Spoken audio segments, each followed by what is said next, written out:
Hola, ¿qué tal? Bienvenidos a Letras en Voz Alta. Continuamos con la lectura de Belleza Negra. Capítulo 3. Bravía. Un día, estando Bravía y yo solos a la sombra, tuvimos una larga plática. Como ella quería saberlo todo acerca de mi crianza, se lo conté. Bueno, comentó luego, si me hubieran tratado como a ti, ¿acaso tendría tan buen carácter como tú? Pero ahora creo que nunca más lo tendré. ¿Por qué no? Le pregunté. Porque para mí todo fue muy diferente, repuso ella.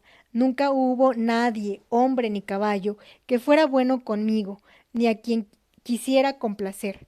Para empezar, me apartaron de mi madre en cuanto dejé de mamar y me encerraron con otros potrillos jóvenes.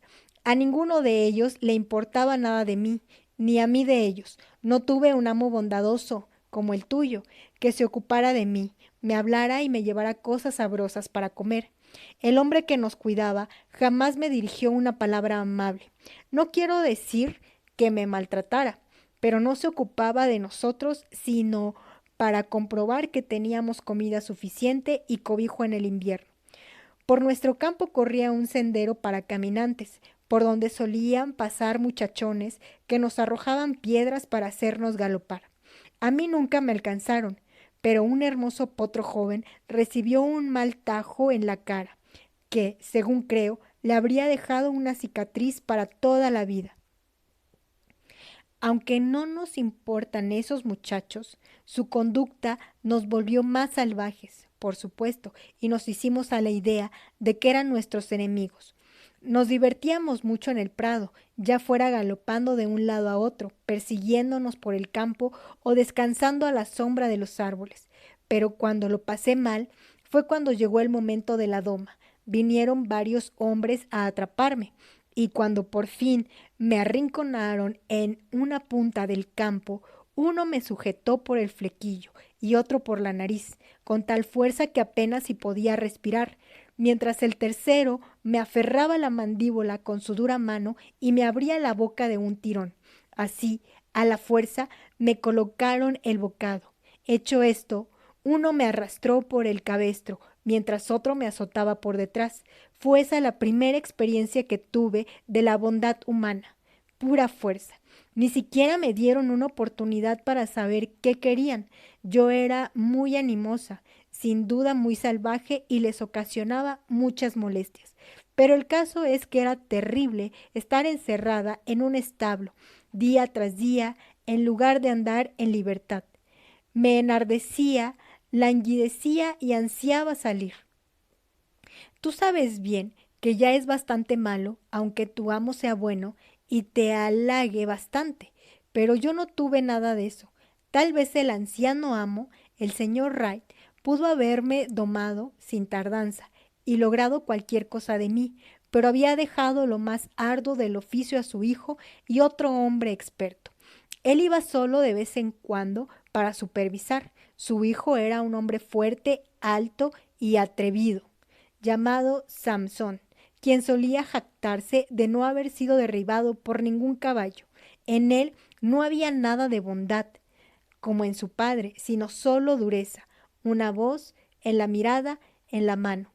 Desde un primer momento comprendí que lo que deseaba era doblegarme, convirtiéndome en una bestia mansa, humilde y obediente. Una bestia mansa. Sí, no pensaba en otra cosa, agregó Bravía, pateando el suelo como si el solo pensarlo le enfureciera. Si no lo hacía exactamente lo que él quería, se ponía furioso y me hacía dar vueltas a la carrera por el campo de entrenamiento, con esa rienda larga hasta cansarme. Creo que bebía bastante y estoy segura de que cuanto más bebía, peor era para mí. Un día me atormentó cuanto pudo y me acosté fatigada, angustiada y furiosa. Todo me parecía tan injusto. La mañana siguiente fue en mi busca temprano y de nuevo me hizo correr largo rato. Apenas se había descansado una hora, cuando fue a buscarme de nuevo con una montura, una brida y un nuevo tipo de bocado. Nunca supe bien cómo fue. Recién acababa de montarme en el campo de entrenamiento cuando, enojado por algo que hice, dio un fuerte tirón de la rienda. El bocado nuevo me hizo doler tanto que me encabrité de pronto. Entonces él, más furioso aún, se puso a azotarme. Ya completamente rebelada contra él, comencé a patear, menearme y encabritarme como nunca. Fue una verdadera pelea. Él se mantuvo largo rato sobre la montura, castigándome cruelmente con su látigo y sus espuelas, pero la sangre me hervía y no me importaba lo que me hiciera, con tal de lograr zafarme de él. Por fin, y al cabo de una lucha terrible, lo arrojé de espaldas. Lo oí caer pesadamente en el césped y sin mirar atrás galopé al extremo opuesto del campo, desde donde, al volverme, vi que mi torturador se levantaba lentamente y se dirigía al establo. Yo vigilaba desde la sombra de un roble, pero nadie fue a apresarme. Pasó el tiempo, el sol calentaba mucho, las moscas que zumbaban a mi alrededor se posaban en mis ijares ensangrentados, lastimados por las espuelas. Como no había comido nada desde temprano, tenía hambre, pero el pasto de ese prado no bastaba para alimentar un ganso. Yo ansiaba tenderme a descansar, pero con la montura sujeta al lomo no tenía alivio posible, como tampoco una gota de agua para beber. Así pasó la tarde y bajo el sol. Al ver que se llevaban a los demás potros, pensé que iban a alimentarse bien. Por fin, cuando el sol se ponía, vi que salía mi anciano amo, con un tamiz en la mano. Era un caballero muy distinguido, de cabello muy blanco, pero cuya voz reconocería yo entre mil. No era aguda ni tampoco grave, sino plena, clara y tierna, y cuando daba órdenes, tan firme y decía que todos, tanto caballos y hombres, se daban cuenta que esperaba ser obedecido. Llegó a mi lado en silencio y entonces, sacudiendo la vena que llevaba en el tamiz, me habló alegre y bondadosamente. Ven aquí, muchacha, ven aquí, ven aquí. Yo me quedé quieta y lo dejé acercarse. Cuando me ofreció la avena, me puse a comer sin temor, ya que con su tono lo había disipado por completo. Mientras tanto, él me palmeaba y acariciaba, y al ver la sangre coagulada en mis costados, se enojó mucho. Pobrecita, fue un mal asunto, dijo antes de tomarme por las riendas para conducirme al establo. Al ver en la puerta a Samson, bajé las orejas y le agaché y le eché un tarascón. Apártate y no te pongas en su camino, dijo mi amo. Ya has tratado bastante mal a esta yegua. Él gruñó algo, llamándome bestia mañosa. Óyeme, dijo su padre. Un hombre de mal carácter nunca conseguirá que un caballo lo tenga bueno. Todavía no conoces tu oficio, Samson. Dicho esto, me condujo a mi a mi casilla con sus propias manos, me quitó la montura y la brida, y me dejó atada. Pidiendo un balde de agua caliente y una esponja, se sacó la chaqueta y mientras el peón del establo le tendía el balde, él me lavó los costados con la esponja con mucha suavidad, pues sin duda se daba cuenta de que los tenía magullados y heridos. Mi linda, quieta, quieta, me decía. Su voz me hizo bien y el lavado me alivió mucho. En las comisuras de mi boca tenía la piel tan desgarrada que no pude comer heno, ya que sus tallos me hacían daño. Él me miró la boca con atención, meneó la cabeza y ordenó al peón que me llevara a frecho molido con un poco de harina. ¡Qué sabroso estaba! Y tan suave que me curó la boca. Mientras yo comía, él me acariciaba y decía al peón: si no se puede domar a un animal tan brioso como este por las buenas, nunca servirá para nada. Después de esto iba a verme a menudo, y cuando mi boca quedó curada, el otro domador, Job, fue quien siguió con mi entrenamiento. Como era firme y considerado, no tardé en aprender lo que él deseaba. Cuando volvimos a encontrarnos en el cercado, Bravía siguió hablándome de su primer hogar. Después que me domaron, me compró un tratante para que hiciera pareja con otro caballo zaino. Durante algunas semanas nos condujo juntos. Luego nos vendió a un caballero de la sociedad y fuimos enviados a Londres. El tratante nos manejaba con rienda tensa, cosa que yo detestaba más que nada en el mundo, pero ahí nos dirigían con la rienda aún más tirante, porque el cochero y su amo pensaban que así quedábamos más elegantes. A menudo nos llevaban por el parque y otros sitios a la moda. Tú, que nunca has sentido una rienda tensa, no sabes lo que es, pero yo puedo decirte que es algo espantoso. A mí me gusta menear la cabeza y tenerla tan alta como cualquier caballo. Pero piensa cómo te sentirías si, al echar atrás la cabeza, te obligaran a tenerla así durante 4 horas seguidas, sin poder moverla para nada, salvo levantándola más arriba aún, mientras el pescuezo te duele hasta que no sabes cómo soportarlo. Encima de esto, tienes 2 bocados en lugar de uno, y el mío era afilado. Me lastimaba la lengua y la mandíbula, y la sangre de mi lengua coloreaba la espuma que no cesaba de brotarme de los labios, cuando me frotaba y agitaba contra el bocado y las riendas. ¿Tu amo no pensaba para nada en ti? Pregunté. No, lo único que le importaba era la elegancia de su carruaje, como ellos decían. Creo que sabía poco de caballos y dejaba eso en manos de su cochero, que le decía que yo tenía mal carácter y que no me habían habituado a la rienda tirante, pero que no tardaría en acostumbrarme. Sin embargo, no era él quien podía conseguirlo, pues cuando yo estaba en el establo, furiosa y cansada, en vez de palabras bondadosas que me tranquilizaran y aliviaran, no recibía más que alguna mirada hosca o algún golpe. Si me hubiera mostrado amable, yo habría procurado soportar todo. Estaba dispuesta al trabajo, por arduo que fuera, pero el verme atormentada nada más por el capricho suyo me enfurecía. ¿Qué derecho tenían a hacerme sufrir de esa manera? Además de la boca lastimada y el pescuezo dolorido, esas riendas tensas me hacían doler siempre la tráquea. Sé que de haberme quedado allí mucho tiempo, mi respiración habría quedado estropeada. Sin poder evitarlo, me volví cada vez más inquieta e irritable. Comencé a lanzar tarascones y patadas cada vez que alguien se acercaba para enjaezarme. El mozo de cuadra me azotaba por esto. Un día, cuando acababan de uncirnos al carruaje y me echaban atrás la cabeza con esa rienda, me puse a carcobear y patear con todas mis fuerzas. No tardé en romper muchos arreos y abrirme paso a patadas. Así concluyó mi estadía ahí.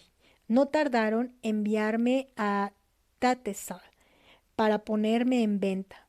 Por supuesto, no podían garantizarme libre de mañas, de modo que nada se dijo al respecto.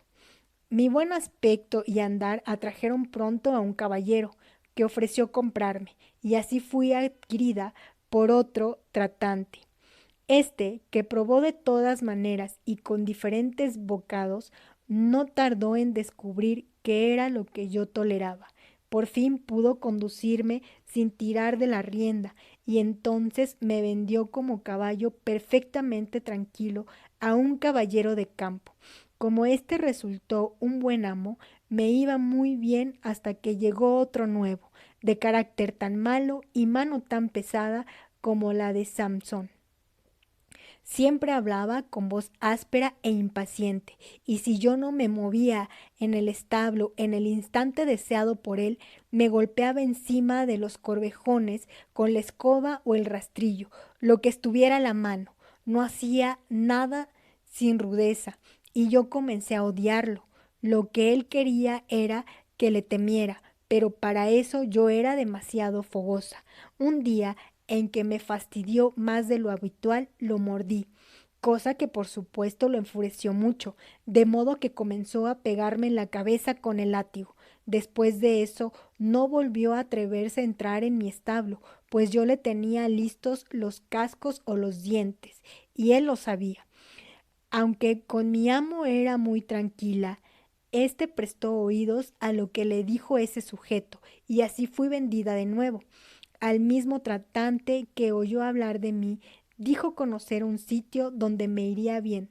Sería una lástima, dijo, que un caballo tan hermoso se estropeara por falta de una oportunidad realmente buena. Y así fue como vine a parar aquí no mucho antes que tú. Ya había decidido que los hombres son mis enemigos naturales y que debía defenderme de ellos. Claro que aquí es diferente, pero quién sabe cuánto durará. Ojalá pudiera pensar como tú, pero con todo lo que he tenido que soportar me es imposible. Bueno, sería una pena que fueras a morder o patear a John o a James, comenté. No pienso hacer tal cosa, mientras sean buenos conmigo. Una vez di un mordisco a James, pero John dijo, trátala con bondad. Y James, en lugar de castigarme como esperaba, fue con el brazo vendado a llevarme a fecho molido y me acarició. Desde entonces no volví a morderlo, ni lo haré más. Aunque compadecía a Bravía, lo cierto es que en esa época sabía muy poco y supuse que exageraba. Sin embargo, comprobé que al transcurrir las semanas se volvía mucho más mansa y alegre y que iba perdiendo ese aire cauteloso y desafiante con que antes recibía a cualquier persona desconocida que se le acercaba. Por fin un día James dijo: creo de veras que esa yegua me está tomando afecto. Esta mañana, después que le tuve frotando la frente, relinchó llamándome. Sí, sí, Jim, es la receta de Birwick, le contestó John. No tardará en ser tan buena como azabache. La pobrecita no necesitaba otra medicina que bondad.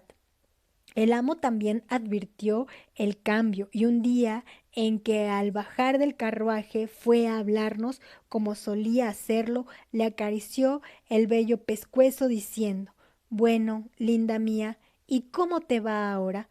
Pareces mucho más feliz que cuando llegaste.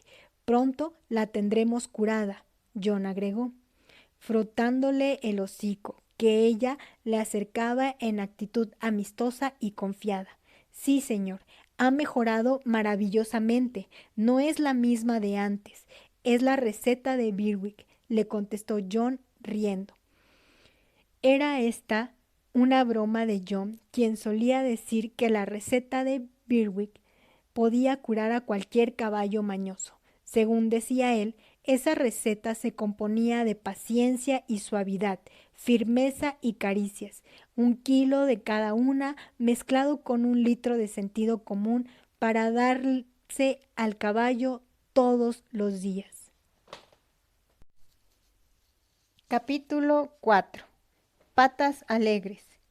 El señor Blomfield, el vicario, tenía muchos hijos e hijas que a veces iban a jugar con las señoritas Jessie y Flora. Una de las muchachas tenía la edad de la señorita Jessie. 2 de los muchachos eran mayores y habían varios pequeños. Cuando ellos estaban de visita, había tarea de sobra para Patas alegres, pues nada les complacía más que montarlo por turno y pasearse con él por todo el huerto y el cercado durante horas. Una tarde en que se ausentó con ellos largo rato, cuando James lo llevó de vuelta y le puso el cabestro, le dijo: bueno, pillo, a ver si te portas bien, o nos veremos en aprietos. Yo le pregunté: ¿qué hiciste, Patas alegres? Oh, exclamó él, meneando la cabecita. Di una lección a esos jovencitos nada más. No supieron ver cuándo era suficiente para ellos ni para mí, de modo que los arrojé de espaldas. De otra manera no entendían. ¿Cómo? Me extrañé. ¿Volteaste a las niñas? Nunca te creí capaz de tal cosa. ¿Fue a la señorita Jessie o a la señorita Flora? Muy ofendido al parecer, me contestó: claro que no, no haría semejante cosa por la mejor avena del mundo. Si tengo tanto cuidado con nuestras damitas, ¿cómo podría como podría tenerlo el amo, y en cuanto a los pequeños, soy yo quien les enseña a montar. Cuando parecen un poco asustados o vacilan un poco al montarme, yo ando con tanta suavidad y en tanto silencio como la vieja gata cuando persigue un pájaro. Cuando se tranquilizan, vuelvo a darme prisa, de modo que se acostumbren. Así que no te molestes en sermonearme. Soy el mejor amigo y maestro de equitación de esos niños. No se trata de ellos, sino de los muchachos. Ellos son otra cosa, continuó, sacudiendo la crin. Hay que domarlos, como nos domaron a nosotros cuando éramos potros, y enseñarles a conducirse. Cuando los otros niños me habían montado casi 2 horas, los muchachos consideraron llegado su turno. Así era, y yo no tuve inconveniente alguno. Me montaron por turno y los hice galopar por el campo y el huerto durante 1 hora entera. Cada uno de ellos se había cortado una gran vara de abayano y la utilizaban con frecuencia, pero yo lo toleré de buen grado, hasta que por fin, considerando que ya teníamos suficiente, me detuve 2 o 3 veces a modo de indirecta. Tú ya sabes, los muchachos creen que un caballo o un pony es lo mismo que una locomotora de vapor o una trilladora, y que puede funcionar durante todo el tiempo y con una rapidez que a ellos se les ocurra. Ni siquiera piensan que un pony puede cansarse o tener sentimientos de ninguna clase. Por eso, como el que me azotaba no quería entender, me levanté sobre las patas traseras y lo dejé deslizarse por detrás. Nada más. Cuando me volvió a montar, repetí lo mismo. Entonces subí el otro, y en cuanto comenzó a utilizar su vara, lo eché sobre el pasto, y así hasta que llegaron a entender. Eso fue todo. No son malos muchachos, ni se proponen ser crueles. Yo les tengo gran afecto, pero ya ves que tuve que darles una lección. Cuando me condujeron a presencia de James y le contaron lo sucedido, me parece que se disgustó mucho al ver esos palos tan grandes. Dijo que eran adecuados tan solo para vaqueros o gitanos y no para caballeritos. En tu lugar, intervino Bravía, yo les habría dado una buena patada y con ella una lección. No me cabe duda de que lo habrías hecho, replicó Patas Alegres, pero yo por mi parte no soy tan tonto, y discúlpame, como para enojar al amo y hacer que James se avergüence de mí. Además, esos niños están a mi cargo mientras montan. Les digo que me los confían a mí. Pero si el otro día nomás oí que nuestro amo decía a la señora Blomfield, mi estimada señora, no tiene por qué inquietarse por los niños. Mi buen Patas Alegres los cuidará tan bien como lo haríamos usted o yo. Le aseguro que no vendería ese caballito por nada. Tan buen carácter tiene y tan de fiares. ¿Me crees una bestia tan desgraciada como para olvidar el trato bondadoso que he recibido aquí durante 5 años y toda la confianza que depositan en mí y volverme mañoso porque un par de muchachos ignorantes me tratan mal? No, no. Tú no has tenido nunca un buen hogar donde fueran bondadosos contigo y por eso no sabes. Yo no apenaría a nuestra gente por nada. Los adoro, continuó Patas Alegres, resoplando por la nariz, como solía hacerlo por la mañana, al oír acercarse los pasos de James. Además, si me diera por patear, ¿a dónde iría a parar? Vaya, me venderían en un santiamén sin ninguna recomendación y podría encontrarme esclavizado por el mandadero de un carnicero o muerto de trabajo en algún sitio de veraneo, donde a nadie le importa de mí, salvo para averiguar lo rápido que puedo andar, o tirando de alguna carreta, llevando a 3 o 4 gordos de juerga, como vi con frecuencia en el sitio donde vivía antes de venir aquí. No, concluyó, meneando la cabeza, espero no llegar jamás a esa situación. Bravía y yo no éramos de esa raza de caballos altos, aptos para llevar carruajes, más bien teníamos sangre de carrera. Como nuestra altura era de unas 15 cuartas y media, servíamos tanto para montar como para conducir. Nuestro amo solía decir que no le agradaban los caballos ni las personas capaces de hacer solo una cosa, y como no pretendía pavonearse en los parques londinenses, prefería un tipo de caballo más activo y útil.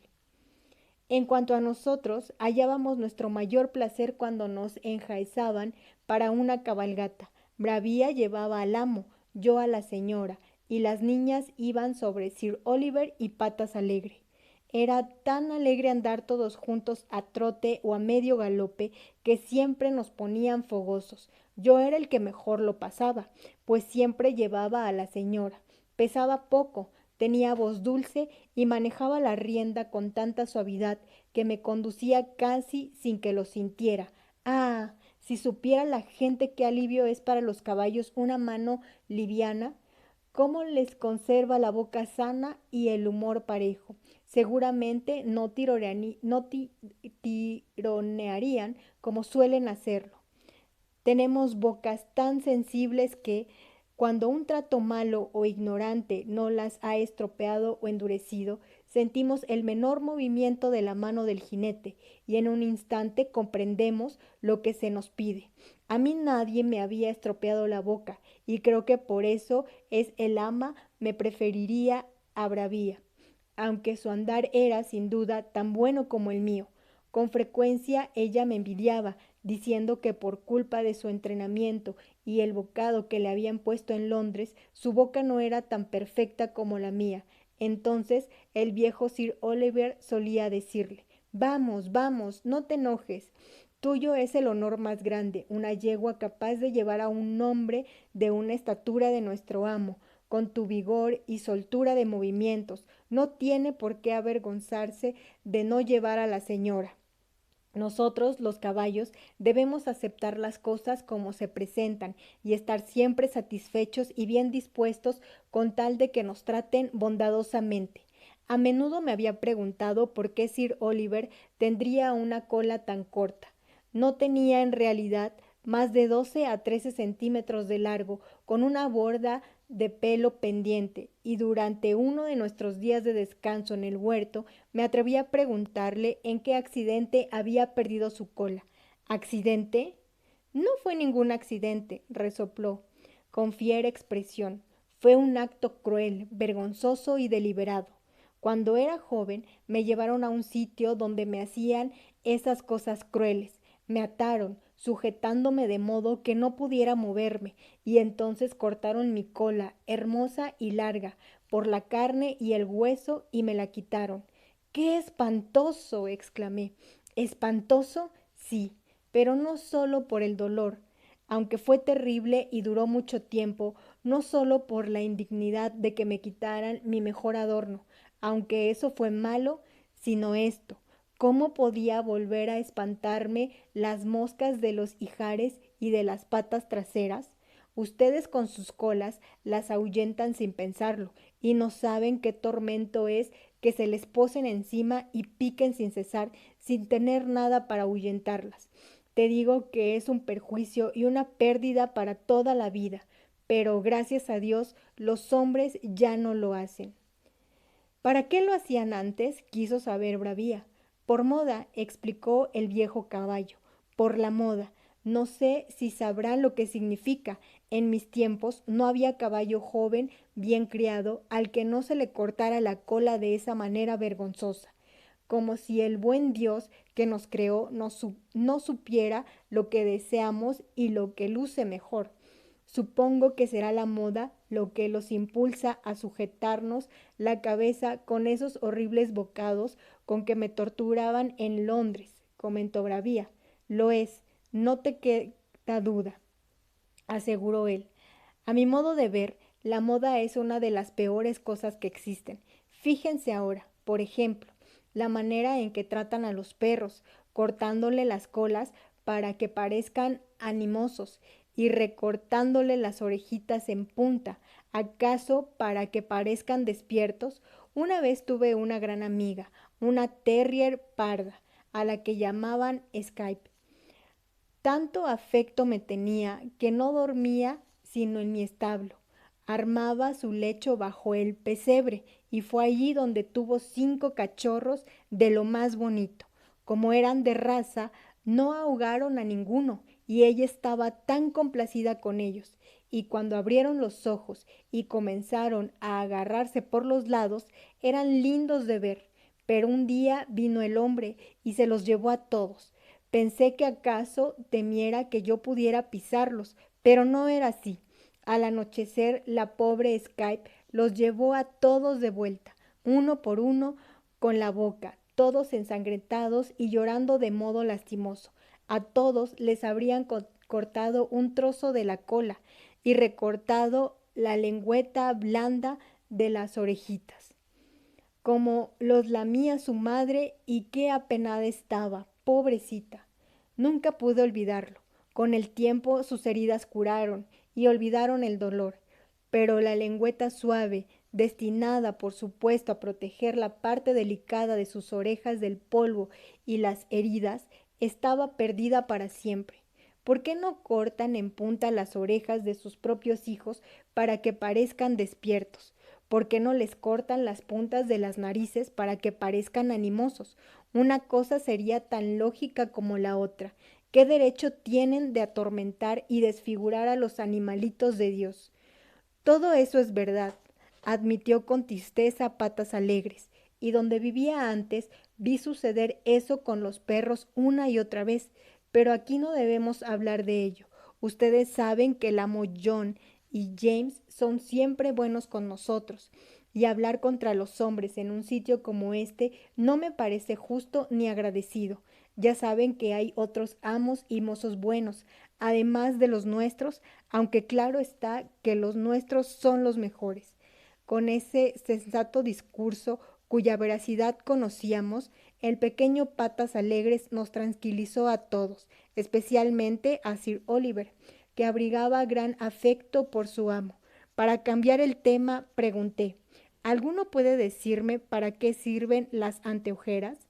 No, exclamó secamente Sir Oliver, porque no sirven para nada. Con su tranquilidad habitual, intervino Justice. Se supone que impiden a los caballos asustarse y sobresaltarse, provocando así accidentes. Entonces, ¿por qué razón se los ponen a los caballos de montar, especialmente a los de las mujeres? Pregunté. No existe razón alguna, salvo la moda, continuó bien él. Dicen que un caballo que se asustaría tanto de ver detrás las ruedas de su propio carruaje, que se espantaría con toda seguridad, aunque lo cierto es que cuando lo montan, las ve por todas partes, en las calles transitadas. Admito que a veces se acercan demasiado y resulta desagradable, pero no escapamos, nos habituamos a ellas y comprendemos.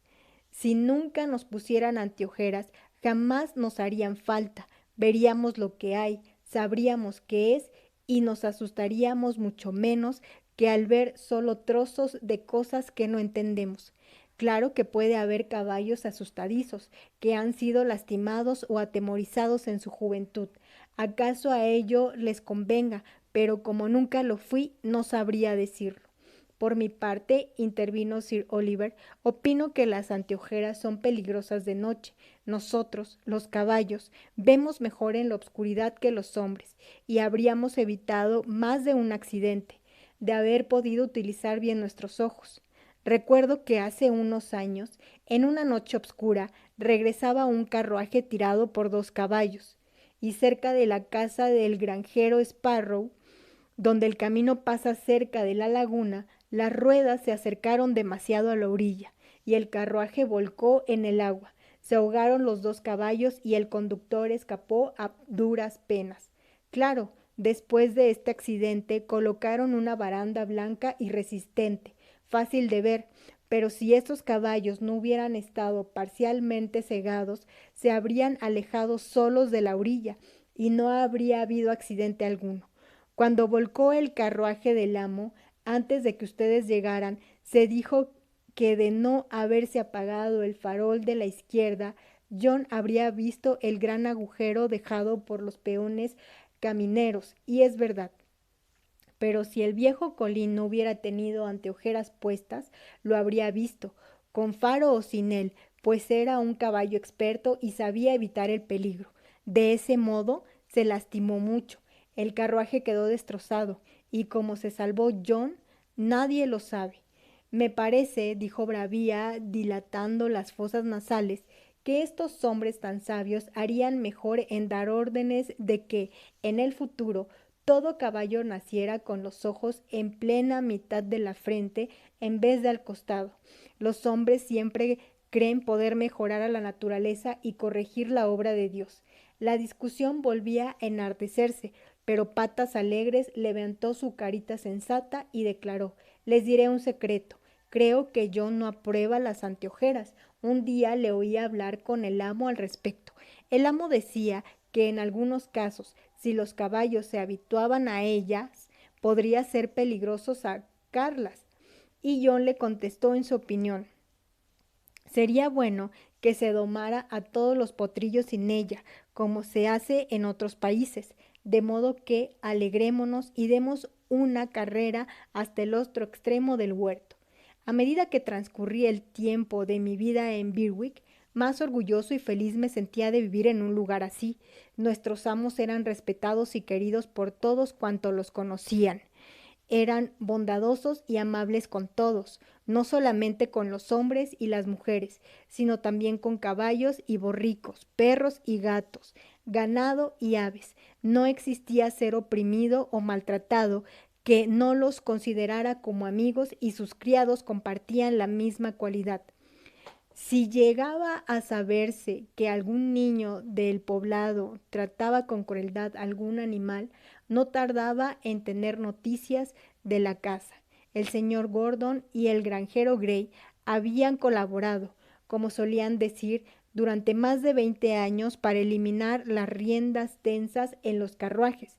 Pocas veces se las veía por ahí, pero si el ama llegaba a encontrarse en algún caballo demasiado cargado y con la cabeza tirada hacia atrás, detenía su carruaje, bajaba y razonaba con el conductor, con su voz dulce y seria, procurando demostrarle lo estúpido y cruel que era. No creo que ningún hombre pudiera enfrentar a nuestra ama. Ojalá todas las damas fueran como ella. Por su parte, el amo solía expresar su opinión con toda franqueza. Recuerdo una mañana que conducía a casa cuando vio a un hombre corpulento que venía en nuestra dirección en un coche liviano, tirado por un hermoso pony bayo, de patas esbeltas y cuya cabeza y cara detonaban buena crianza y sensibilidad. Llegaban a la entrada del parque cuando el pobrecito se volvió hacia ella. Entonces aquel hombre, sin una palabra de aviso, tiró de las riendas con tal fuerza y brusquedad que estuvo a punto de derribar al pony, y cuando éste reanudó su marcha, comenzó a propinarle furiosos latigazos. El pony quiso entonces apresurar el paso, pero aquel sujeto lo detuvo con tal brutalidad que podía haberle quebrado la mandíbula, mientras que continuaba castigándolo. Para mí fue un espectáculo espantoso, pues sabía el dolor terrible que estaría experimentando el caballito.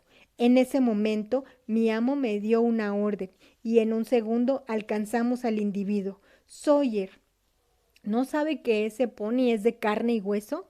Lo interpeló entonces con severidad. De carne y hueso y mal carácter. Le gusta demasiado hacer su voluntad, y no lo voy a permitir, replicó. Alterado, el otro, que era un constructor que solía ir al parque por los negocios. ¿Y le parece que tratándolo así lo aficionará a seguir sus órdenes?, insistió el amo con igual severidad. No tenía por qué virar, si su ruta era recta, repuso Sawyer en tono áspero. Usted lo condujo a menudo a mi casa, y esto demuestra la memoria e inteligencia del animal, continuó mi amo. ¿Cómo podía saber que usted no se dirigiría allí de nuevo? Pero eso poco tiene que ver. Debo decirle, señor Sawyer, que nunca tuve la desgracia de ver tratar de esa manera a un animal, y que al portarse de esa manera lastima usted su propio prestigio tanto o más que a su caballo. Recuerde que todos seremos juzgados por nuestras obras, tanto hacia los hombres como hacia las bestias. Dicho eso, el amo me condujo a casa con lentitud, muy apenado, como lo denunciaba su tono, y se dirigía con tanta franqueza a los caballeros de su misma categoría que a sus inferiores, ya que el otro día, al salir, nos encontramos con un cierto capitán Langley, un amigo del amo, que conducía una espléndida yunta de tordillos que tiraban de su coche. Al cabo de una breve conversación, el capitán inquirió: «Señor Gordon, ¿qué opina usted de mi nueva yunta? Se lo tiene por experto en caballos de esta zona y me gustaría conocer su opinión». Son animales de una belleza habitual y si son en todo tan buenos como en su aspecto, no podría desear nada mejor, pero veo que sigue ateniéndose a ese sistema suyo para molestar a sus caballos y disminuir su vigor. Se refiere a las riendas tensas. Ah, sí, ya sé que es su tema preferido. Bueno, el caso es que me gusta ver mis caballos con la cabeza alta. Y a mí también, tanto como a cualquiera, pero no me gusta ver que se la sostienen alta, pues así pierde todo mérito. Usted es militar. Langley, sin duda, le gustará que su regimiento luzca en los desfiles con las cabezas erguidas y demás, pero no recibiría muchos elogios por la forma de preparar a sus hombres si todos llevaran la cabeza sujeta a una tabla. En un desfile eso no causaría mucho daño, fuera de molestarlos y fatigarlos, pero ¿qué sería en un ataque a la bayoneta contra el enemigo cuando necesitan utilizar libremente cada músculo y recurrir a todo su vigor? No daría gran cosa por su posibilidad de victoria, y lo mismo pasa con los caballos. De ese modo les desgasta los nervios y disminuye la cabeza. No les permite poner todo su peso en la faena, de modo que deben esforzar demasiado sus músculos y coyunturas, cosa que, por supuesto, los fatiga con mayor rapidez.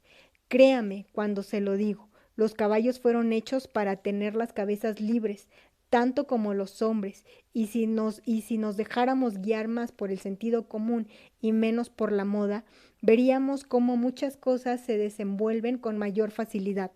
Además, sabe tan bien como yo que cuando un caballo da un paso en falso, tiene mucha menos posibilidad de recobrarse si tiene sujeta hacia atrás la cabeza y el pescuezo.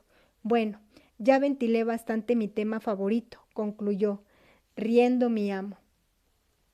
¿No quiere probarlo usted también, capitán? Su ejemplo surtiría gran efecto. Me parece que tiene razón en teoría, admitió el otro, y eso que dijo de los soldados es un tanto duro de tragar, pero está bien, lo pensaré. Con estas palabras se despidieron. Un día de fines de otoño, mi amo tuvo que hacer un largo viaje por asuntos de negocios. Me ataron al cochecillo y John subió junto a su amo. Siempre me gustaba tirar del cochecillo, pues era muy liviano y sus grandes ruedas giraban de manera sumamente agradable.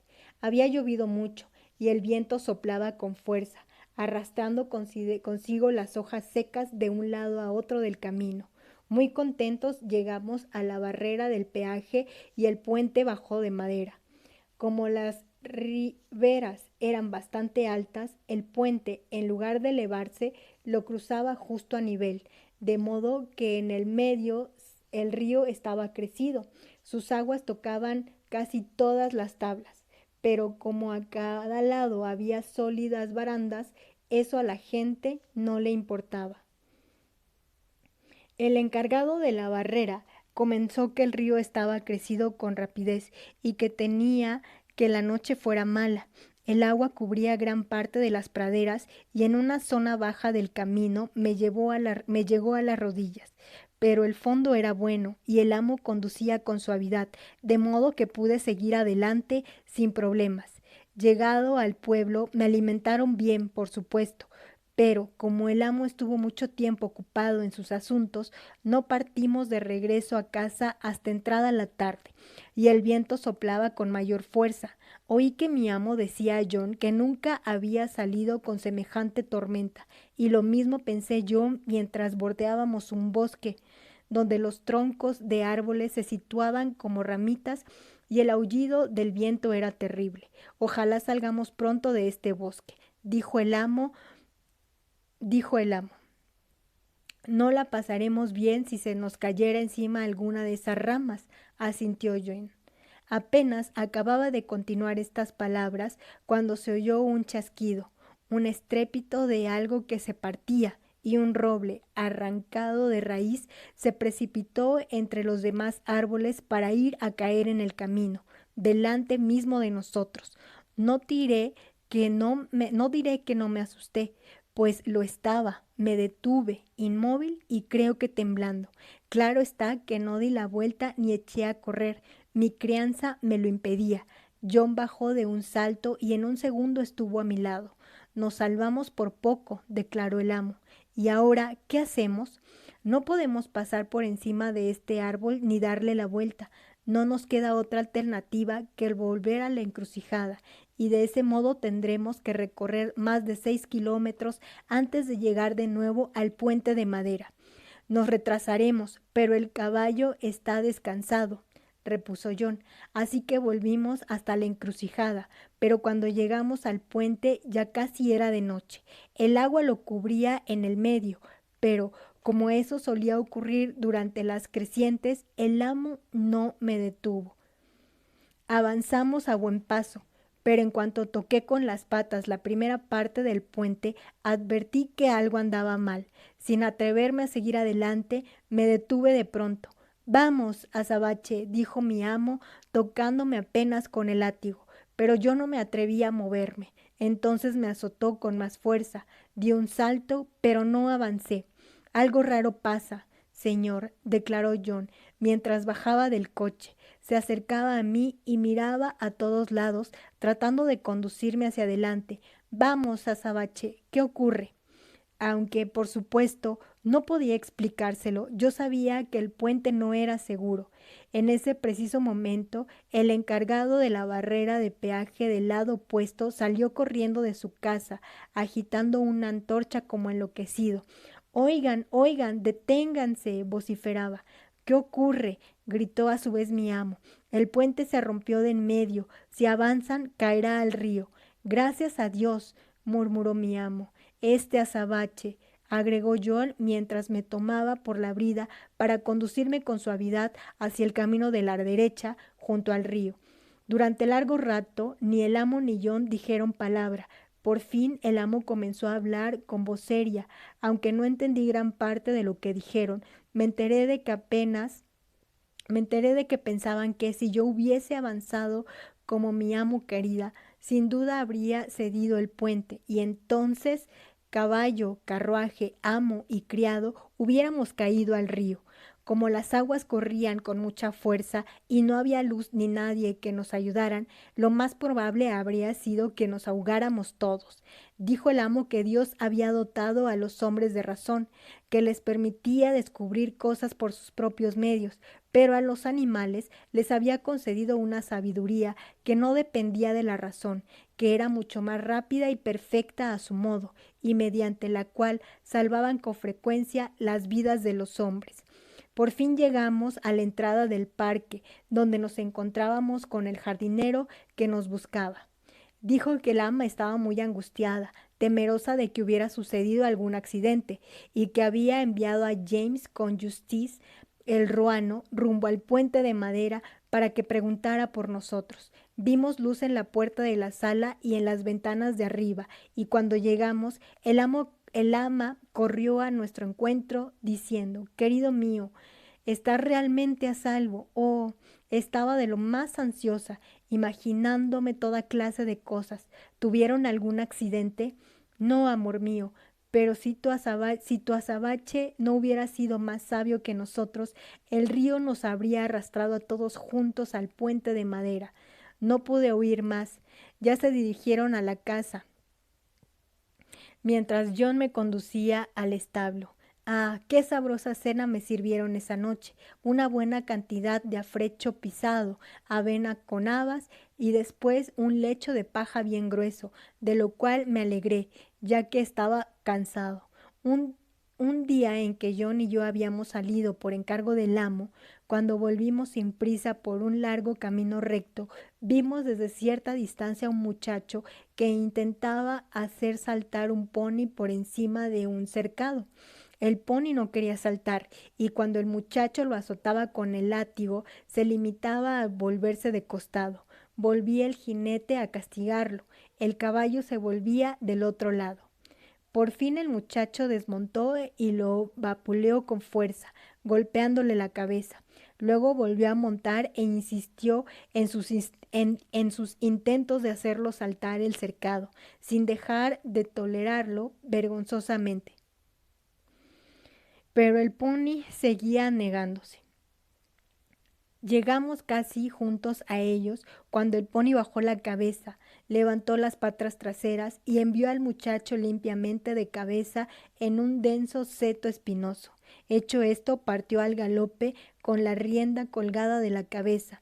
Merecido lo tiene, exclamó John riendo. ¡Ay, ay! Se lamentaba el jovencito, mientras forcejeaba entre las espinas. Oiga, venga a ayudarme. Gracias, creo que está en el sitio adecuado y tal vez unos cuantos arañazos le enseñen a no hacer saltar a un pony por encima de un cercado demasiado alto para él, le contestó Jones antes de alejarse conmigo, mientras decía para sí: es imposible que este joven sea tan mentiroso como cruel.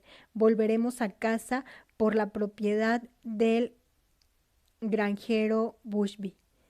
Y así, si bien quieres saber qué pasó, tú y yo podremos decírselo a Sabache. De modo que tomamos a la derecha y no tardamos en llegar al depósito cercano a la casa. El granjero se apresuró a salir a nuestro encuentro mientras su esposa, de pie junto a la entrada, esperaba muy asustada. ¿No vieron a mi hijo?, preguntó el señor Bushby cuando llegamos. Salió hace una hora en mi pony negro, que acaba de volver sin jinete. Mas le conviene ir sin jinete, señor, a menos que se lo monte como es debido, comentó John. ¿Qué quiere decir?, quiso saber el granjero. Bueno, señor, es que vi cómo su hijo azotaba y golpeaba y pateaba a ese animal de una manera vergonzosa, porque no quería saltar un cercado demasiado alto para él. El pony se portaba bien, sin maldad alguna, pero acabó por encabritarse y enojar y arrojar al jovencito en el seto espinoso. Quiso que lo ayudara, pero, y el ruego que me disculpe, señor, no quise hacerlo, no se le rompió ningún hueso, recibirá apenas algunos arañazos. Al oírlo, la madre rompió a llorar, exclamando: ¡ay, mi pobre Bill! Tengo que ir en su busca. Debe de estar lastimado. Mejor será que vuelvas a casa, le indicó el granjero. Bill merece una lección por esto y yo me ocuparé de que la reciba. No es la primera vez ni la segunda que maltrata a ese pony y debo poner fin a esa conducta. Le agradezco mucho, Manly. Buenas noches. Fue así como reanudamos la marcha, durante la cual John no cesó de reír por lo bajo. Cuando le contó a James lo sucedido, este rió también diciendo: se lo merece. Conocí en la escuela a ese muchacho que se daba mucho piso por ser hijo de un terrateniente. Siempre alardeaba y maltrataba a los más pequeños. Claro que a los mayores no hacíamos caso de esas tonterías y le hicimos entender que en la escuela y en el campo de juegos los hijos de ricos y de los jornaleros son todos iguales. Recuerdo que un día, poco antes de clase, lo descubrí junto a la ventana grande, atrapando moscas a las que les arrancaba las alas. Él no me vio y yo le propiné tal bofetón que lo dejé tendido en el suelo. Furioso como estaba, casi me asusté. De tal manera brambaba y vociferaba. Los muchachos acudieron desde el campo de juegos y el maestro desde la calle para ver a quién asesinaban. Claro que enseguida conté lo sucedido. Mostré al amo esas pobres moscas, algunas aplastadas y otras se arrastraban, indefensas, y también las alas sobre el antepecho de la ventana. Nunca lo vi tan enojado como entonces, pero como Bill seguía gimiendo y chillando como cobarde que era, no lo castigó como había hecho yo, sino que lo hizo sentarse en una banqueta alta toda la tarde y le prohibió salir a jugar durante toda la semana. Después nos habló a todos con mucha seriedad sobre la crueldad, explicándolos qué perverso y cobarde era dañar a los débiles e indefensos. Pero lo que más se me grabó en la mente fue esto. Dijo que la crueldad era la marca del mismo demonio y que si veíamos a alguien que se complaciera en la crueldad, podíamos saber a quién pertenecía, ya que el demonio era un asesino desde el principio y un torturador hasta el fin. Por el contrario, donde viéramos personas que quisieran a sus vecinos y fueran bondadosos con hombres y bestias, reconoceríamos la marca de Dios, puesto que Dios es amor. Fue la verdad más grande que te enseñó tu maestro, asintió John. No existe religión sin amor. La gente puede hablar cuanto quiera sobre su religión, pero si ésta no les enseña a ser buenos hombres y animales, no será más que una engafiña, nada más que una engafiña, que no tardará en descubrirse como tal.